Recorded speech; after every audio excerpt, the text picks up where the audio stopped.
Today I'm going to show you how to make chocolate covered matzo. This recipe was first developed by Marcy Goldman, trying to take really bland matzo crackers and turn them into a dessert confection.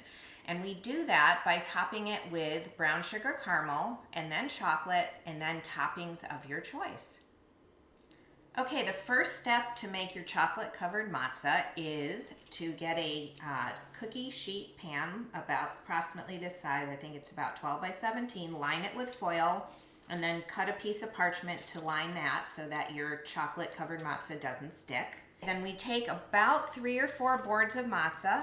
We're going to fit them inside the pan. It's not going to fit exactly, so that's fine. You can just break some up and fit them in. They can overlap a little bit. This is definitely doesn't have to be perfection, although that worked out pretty nicely. One more piece and voila. Okay, the next step in making the chocolate covered matzo is to create our butter or margarine and brown sugar caramel. So we're going to put the butter in the pan, the pot, and a half cup of the brown sugar. We're taking it over to the stove. We're going to put the stove on medium to medium high, melt the butter and sugar together, and once it starts boiling, you let it boil for a couple of minutes until you see the foam subside, and then you have caramel. Okay, so now we're going to take the caramel and just pour it over the matzo. It doesn't have to be perfect, just try to kind of pour it all over. And then take my little offset spatula, which if you don't have that, any spreading tool, any tool you have that you can spread with, even this thing could do it. You don't necessarily have to have that offset spatula. This will come in handy with the chocolate too, but again, use what you have in your kitchen. And then this goes in the oven.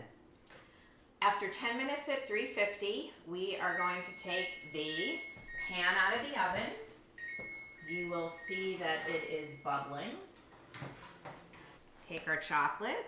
This is a cup and a half. I'm choosing to use dark chocolate. You could use semi-sweet, even milk, whatever is your preference.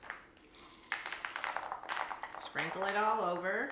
Okay, so now we're going to take our chocolate covered, caramel covered matzo, put it back in the oven with the temperature turned off.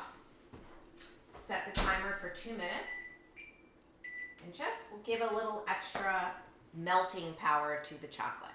Okay, so now that I've taken it out of the oven to help the chocolate melt, you can see how easily we can spread it all over.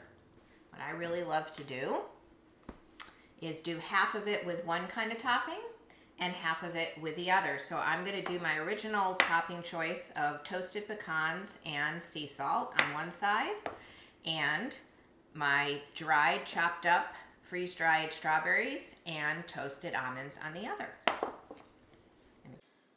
After an hour chilling in the fridge, pull the chocolate-covered matzo out, break it into pieces, put it on a serving platter, and be prepared to wow your guests.